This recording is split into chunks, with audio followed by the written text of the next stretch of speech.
জাতীয় থেকে আন্তর্জাতিক, প্রান্তিক, জনপদ থেকে নগর, চারপাশে ঠিক কী ঘটছে এই মুহূর্তে তা নিয়ে আয়োজন এখন চারদিক। আপনাদের সঙ্গে আছি আমি নাজমুস সাকিব। রাষ্ট্রীয় পৃষ্ঠপোষকতায় গুমের অভিযোগ নিয়ে তীব্র সমালোচনার মধ্যে জাতিসংঘের গুম বিরোধী সনদে স্বাক্ষর করেছে বাংলাদেশ। যমুনায় অন্তর্বর্তী সরকারের উপদেষ্টা পরিষদের বৈঠকে আন্তর্জাতিক convention for the protection of all parts from forced disappearance শিরোনামের এই সনদে সই করেন প্রধান উপদেষ্টা ডক্টর মোহাম্মদ ইউনূস। এ সময় তিনি বলেন, এটি একটি ঐতিহাসিক ঘটনা। গুমের শিকার ব্যক্তিদের জন্য আন্তর্জাতিক দিবসের একদিন আগে এই চুক্তিটি স্বাক্ষরিত হয়। আওয়ামী লীগ সরকারের ১৫ বছরের শাসনকালে ক্রসফায়ারের নামে বিচার বহির্ভূত হত্যা, আইনশৃঙ্খলা বাহিনীর পরিচয়ে ধরে নেওয়ার পর লাশ উদ্ধার বা নিখোঁজের ঘটনা আলোচনায় ছিল।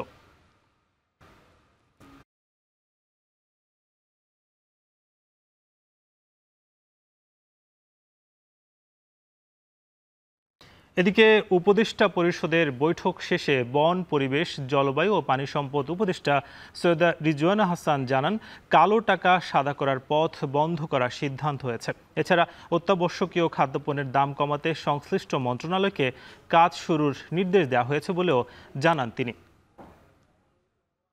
গুম করতে না পারে তার জন্য এই কনভেনশনটা আমরা স্বাক্ষর করেছি এবং এইটার ব্যাপারে প্রয়োজনীয় আইনি সংস্কার আমরা গ্রহণ করব। এইটা একটা খুবই বড় স্বস্তির ব্যাপার মানবাধিকার কর্মীদের জন্য, কারণ জাতিসংঘ থেকে বারবারই বাংলাদেশের এই গুমের প্রেক্ষিতে বলা হচ্ছিল যে তোমরা এই কনভেনশনটা কেন এখনো অনুস্বাক্ষর করছো না। সেই প্রেক্ষিতে আমরা মনে করি যে আমরা একটা খুব শক্ত ভিত্তি, যেটা আমরা সবসময় অস্বীকার করে এসেছিলাম এ যাবৎকাল, যদিও গুম বাংলাদেশে অহরহই করছিল, সেই ভিত্তিটা আমরা স্থাপন করতে পারলাম। কালো টাকা সাদা করার যে বিধি এবং রীতি, সেটা বন্ধ করে দেওয়া হবে। অর্থ পাচারের বিরুদ্ধে কার্যক্রম শুরু হয়ে গেছে। অত্যাবশ্যকীয় পণ্যের দাম মানুষের ক্রয় সীমানার মধ্যে রাখতে যা যা করার দরকার সরকার সেই কাজগুলো করা শুরু করে দিয়েছে। বিসিবিতে পরিচালনা পর্ষদের বৈঠক শেষে কথা বলছেন বোর্ড সভাপতি ফারুক আহমেদ। সরাসরি চলে যাচ্ছি সেখানে। কিন্তু এই মাঠটা আমরা দেখতে যাচ্ছি সবাই মিলে, তার কারণ হচ্ছে এখানে আমাদের যেটা আমরা বলছি, যেই টাকাটা খরচ হয়েছে আমরা চেষ্টা করছি, পুরাটা তো আপনি 100% ওইটার পুরাটা ফুলফিল হবে না, কেন আপনি জানেন প্রজেক্টটা অনেক বড় ছিল। ওখান থেকে এখন আমরা এটা ছোট হয়তো বা মাঠ প্রথম শুরু করব, তারপর স্টেডিয়াম হবে, এটা আসলে আরও পরবর্তীতে আমরা বলতে পারবো আপনাদের। যতটুকু টাকা খরচ হয়েছে ওখান থেকে যদি কিছু আমরা রিকভারি করতে পারি, লেটসে খেলার যেটা মাঠ যদি করতে পারি ওই মূল নকশাটা ঠিক রেখে, তারপর হয়তো বা যদি সুযোগ সুবিধা হয় তখন আমরা হয়তো বা ওইটার উপরে বিল করতে পারি। সো দ্যাট আমরা কনসালটেন্সি ফার্মকে যেই পয়সাটা আমরা, যেটা হয় আমাকে বলেছি কিছু টাকা যে ছিল ওইটার থেকে কিছু টাকা তাদের দেওয়া হয়েছে, ওখান থেকে আমরা যাতে কিছুটা আমরা কিছু রিটার্ন হয় আর কি। নেক্সট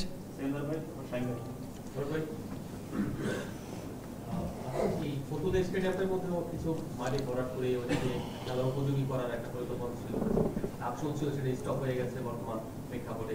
সেটা চালু হবে কিনা, এবং 2033 সালে বাংলাদেশে ওয়ার্ল্ড কাপ রয়েছে, ওটা কেন্দ্রিক আপনার আইসিসির উপরে কাছে কমিটমেন্ট করেছে স্টেডিয়াম ডেভেলপ করার। সেই জায়গা থেকে আপনারা এখনই যদি উদ্যোগ না নেন, সেটাকে আপনি 30 সালে এক্সিকিউট করতে পারবেন কিনা? ফতুল্লার আপনি জানেন যে অনেক কাজের মধ্যে মাটি ভরা শুরু হয়েছিল। মাটি ভরাটের সাথে যেহেতু আমি নারায়ণগঞ্জের থাকি, আমার ওইখানে কাজ হয়, আমি চেষ্টা করেছি যারা করছিল কাজটা তাদের সাথে যোগাযোগ করার জন্য। এখন পুরা ওই মাটি তোলার কাজটাই বন্ধ আছে। সো এটা চালু হলেই তাদের সাথে কথা বলে আবার শুরু করে দিব। কেননা আমি এখনও বলছি প্রায়োরিটি হলো মাঠগুলা, আমার মাঠগুলা তৈরি করতে হবে অনেক বড় বাজেটের না, যেটা হলো গিয়ে আপনার মাঠ, উইকেট, ড্রেসিং রুম, যেটা খুব এসেনশিয়াল আপনি জানেন ম্যাচ চালানোর জন্য। তারপর আপনি infrastructure like gallery, international match করার জন্য ওগুলো পরে, বাট ইনিশিয়ালি আমরা বেশ কিছু মাঠ ডেভেলপ করার চেষ্টা করছি। এটা একদম খুব তাড়াতাড়ি এটা ফল দেখতে পাবেন আর কি। ফারুক ভাই, আমার কোশ্চেনটা হচ্ছে, আপনি যেহেতু মাঠের প্রসঙ্গটা আসলেন, আমরা দেখেছি যে বিসিবি যে সর্বশেষ সভায় আপনি 2 জুলাই যে সভাটা হলো, সেই সভাটা কিন্তু আপনার বেশ কিছু ল্যান্ড কেনার জন্য প্রস্তাবনা ছিল।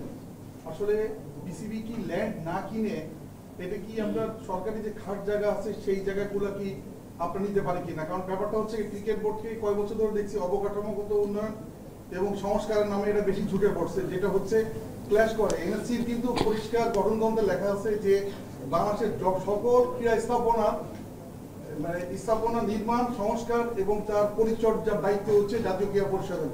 এটা 74 অ্যাক্ট অনুযায়ী স্পষ্ট করে লেখা আছে এবং সেটা সংশোধন হয় নাই।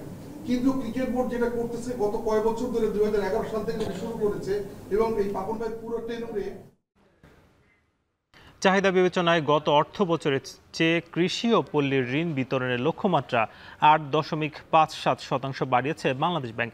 বাণিজ্যিক ও রাষ্ট্রায়ত্ত ব্যাংকগুলোকে এই অর্থ প্রকৃত কৃষকদের কাছে পৌঁছানো নিশ্চিত করার নির্দেশনা দিয়েছেন গভর্নর। একই সঙ্গে লক্ষ্যমাত্রা পূরণ করতে না পারলে জবাবদিহিতার আওতায় আনার ঘোষণা গভর্নরের। ফুড সিকিউরিটি বলি, অনেক সময় বলি যে আমরা খাদ্যে স্বয়ংসম্পূর্ণ হয়ে গেছি ইত্যাদি, কিন্তু ঘুরে ফিরে আমদানি করতে হয়। ঘুরে ফিরে আমাদের যে এখনও মানে পুষ্টিকর খাদ্যের যে অভাব, সেটা কিন্তু ব্যাপকভাবে আছে। হাজবেন্ড মারা গেছে, ওয়াইফ কী করে দেবে? এটা সংবেদনশীলতা, মাফ করে দাও, লেটস মুভ অন। এটাকে ক্যারি করে আমার কোনো লাভ হবে না। আমরা এটাকে মনিটরিং করছি, আরও মনিটরিং করব, এবং আমার মনে হয় একটা ইনসেন্টিভ বা ডিসইনসেন্টিভ বিল্ট ইন করে দিতে হবে। আওয়ামী লীগ সরকার পতনের পর তৎকালীন সরকারের সাথে সংশ্লিষ্ট অনেকের বিরুদ্ধে দুর্নীতি দমন কমিশনে মামলা হচ্ছে। এর সাথে বৈষম্য বিরোধী ছাত্র আন্দোলনকারীদের কোনো সম্পর্ক নেই জানিয়েছেন আন্দোলনের অন্যতম সমন্বয়ক হাসনাত আবদুল্লাহ। এ সময় আন্দোলনের আরেক সমন্বয়ক সার্জিস আলম আশা প্রকাশ করেন, ভবিষ্যতে দুদক তার ইমেজ সংকট কাটিয়ে উঠবে। দুপুরে দুদক কার্যালয়ে সংস্থাটির চেয়ারম্যানের সঙ্গে সাক্ষাৎ করে এ কথা বলেন তারা। সিস্টেম বা দুদকের যেই অ্যাক্ট রয়েছে, অ্যাক্ট অনুযায়ী সব কিছু চলবে। আমাদের নাম ব্যবহার করে যেন কেউ বিশেষ কোনো সুযোগ সুবিধা আদায় করতে না পারে, এই বার্তাটি হচ্ছে আমরা স্পষ্ট করতে এসেছি। কাউকে পদত্যাগ করানো, কাউকে পদে বসানো, কোনো জায়গা থেকে চাঁদা তোলা, কোনো জায়গায় চাঁদা দেওয়া, এই কাজগুলোর সাথে আমরা কোনোভাবেই সম্পৃক্ত না। আমরা এই কাজগুলো করছি না। আমরা এই যে তদবির করা, এই জিনিসগুলোর আমরা মনে করি এগুলো হচ্ছে এখন প্রাচীন অতীত হয়েছে। আমরা সেগুলোকে লকারবন্দি করতে চাই। রাজনৈতিক কারণে যে মামলাগুলো হয়েছে, যেগুলো আসলে সত্যতা নেই বা ভিত্তি নেই, এগুলো যেন বিবেচনা করা হয়। বিগত 16 বছরে যে তাদের যে ইমেজ সংকটটি তৈরি হয়েছিল এই কমিশনটির, তারা যেন এটি থেকে বের হয়ে আসতে পারে, ফিরে আসতে পারে, এবং নতুন করে জনগণের কাছে যে আস্থার জায়গাটি সেটি যেন তৈরি হয়। একাধিক হত্যা মামলায় গ্রেপ্তার প্রধানমন্ত্রীর সাবেক শিল্প ও বিনিয়োগ উপদেষ্টা সালমান এফ রহমান এবং সাবেক আইনমন্ত্রী আনিসুল হককে ফের 5 দিন করে রিমান্ড দিয়েছে আদালত। ছাত্র আন্দোলন চলার সময় বাড্ডা ফুজি টাওয়ারের সামনে সুমন শিকদারকে গুলি করে হত্যার অভিযোগ করা মামলায় তাদের 5 দিন করে রিমান্ড মঞ্জুর করা হয়। সকাল 7টায় তাদের সিএমএম আদালতে হাজির করে পুলিশ। এরপর মামলার সুষ্ঠু তদন্তের জন্য তাদের 10 দিনের রিমান্ডে নিতে আবেদন করেন মামলার তদন্তকারী কর্মকর্তা। এ সময় আদালতে সালমান এফ রহমান ও আনিসুল হক তাদের সব অভিযোগ অস্বীকার করে দাবি করেন তারা দুজনই কোটা আন্দোলনের পক্ষে ছিলেন। এদিকে আদাবর থানায় আরেকটি হত্যা মামলায় সাবেক সেনা কর্মকর্তা জিয়াউল আহসানকে ও সাবেক সংসদ সদস্য সাদেক খানকেও 5 দিনের রিমান্ড দেন আদালত।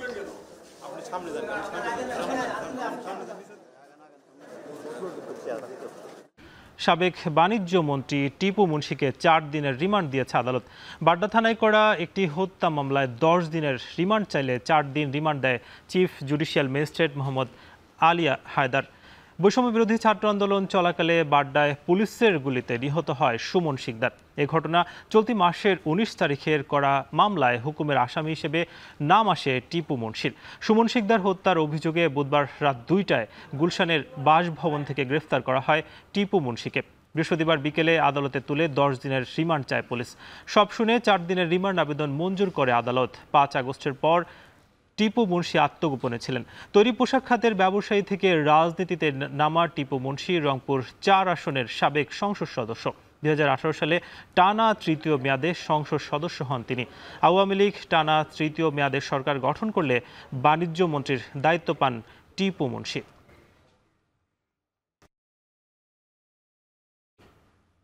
এখন চারদিকে নিচ্ছে আরও একটা বিরতি, ফিরছি কিছুক্ষণ পর।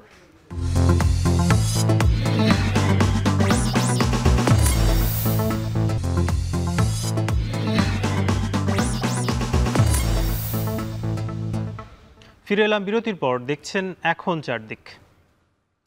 আগামী দিনে রাশিয়ার সাথে বাংলাদেশের বাণিজ্যিক সম্পর্ক আরও সুদৃঢ় হবে বলে আশা প্রকাশ করেছেন বিএনপির স্থায়ী কমিটির সদস্য আমির খসরু মাহমুদ চৌধুরী।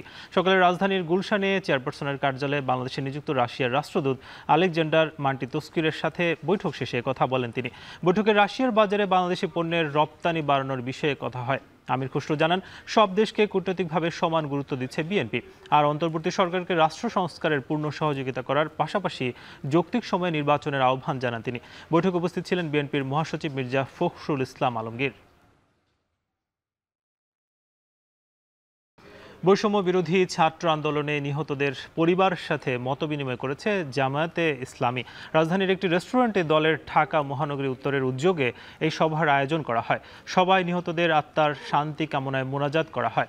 মোনাজাত করেন দলের সেক্রেটারি জেনারেল অধ্যাপক মিয়া গোলাম পরোয়ার। এ সময় কেন্দ্রীয় নির্বাহী পরিষদ সদস্য ঢাকা মহানগরীর উত্তরের আমির মোহাম্মদ সেলিম উদ্দিন বলেন, চাঁদাবাজি শুরু করেছে একদল মানুষ, রক্তের দাগ না শুকাতেই আবারও শুরু হয়েছে নৈরাজ্য। শান্তিপূর্ণ দেশ গঠনে সামনের দিনে নেতৃত্ব দিবে জামায়াত ইসলামী, আর যে বা যারা নৈরাজ্য সৃষ্টি করবে জনতাকে সাথে নিয়ে তাদের রুখে দেওয়া হবে।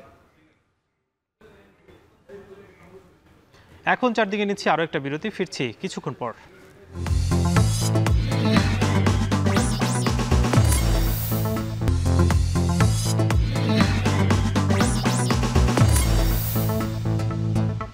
ফিরে এলাম বিরতির পর, দেখছেন এখন চারদিক। এবার খেলার খবর। সাফ অনূর্ধ্ব 20 চ্যাম্পিয়নশিপে চ্যাম্পিয়ন দল বাংলাদেশের যুবরা শিরোপা নিয়ে দেশে ফিরেছে আজ। বিকেল 4:30টায় শাহজালাল আন্তর্জাতিক বিমানবন্দরে নামার পর বাফুফে কর্মকর্তারা স্বাগত জানায় অনূর্ধ্ব 20-এর যুবাদের। সাফের বয়সভিত্তিক অন্য সব পর্যায়ে চ্যাম্পিয়ন হলেও অনূর্ধ্ব 20-এর শিরোপা অধরাই ছিল বাংলাদেশের। শেষ পর্যন্ত সাফ অঞ্চলে নিজেদের শ্রেষ্ঠত্ব প্রমাণ করে বীরের বেশেই দেশে ফিরেছে বাংলাদেশের যুবারা। কোচ মারুফুল হকের কৌশল আর মিরাজুল রাব্বিদের দুর্দান্ত পারফরমেন্সে অসাধারণ এই অর্জনে ক্রীড়াঙ্গনে বিরাজ করছে উৎসবের আমেজ। বিমানবন্দর থেকে ফেরার পর সন্ধ্যা 7টায় যুব ও ক্রীড়া উপদেষ্টার সাথে সাক্ষাৎ করতে ক্রীড়া মন্ত্রণালয়ে যান সাফ জয়ী অনূর্ধ্ব 20 দল। আমারও স্বপ্ন ছিল যে ছোট থেকেই ন্যাশনাল টিমে খেলার। আমি দেখছি বাইরের দেশে অনেক বড় বড় প্লেয়াররা আছে যে জুনিয়র 19 বছর থেকেই তারা ন্যাশনাল টিমে খেলে। আমরা নিজেদের জন্য তো খেলিই না এক কথা, তো আমরা শুধু খেলছি দেশবাসীর জন্য। আমাদের দেশের যে অবস্থা, বন্যা, আমরা মেন্টালিটি এইটাই নিছি যে আমাদের জিততেই হবে। আমি কিন্তু আগে বলেছি যে আসলে অ্যাজ এ প্রফেশনাল কোচ অনেক কিছু ইমোশন আসবে, এগুলো কিন্তু অ্যালাউ করতে দেওয়া যাবে না।